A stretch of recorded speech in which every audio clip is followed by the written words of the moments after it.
Ellis Island was the principal gateway for immigrants arriving into the U.S. Overwhelming sights. Many of these same sights are visible to you today. Look at the Manhattan skyline. Imagine the awe these new arrivals must have felt as the city's grand vista emerged above the waves. For many, New York's landscape was like nothing they had ever seen before.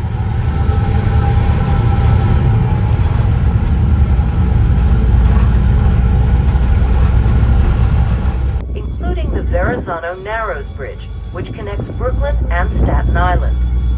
If you look out beyond the Statue of Liberty, you might see the Verrazano Bridge in the distance. It's the longest suspension bridge in the United States.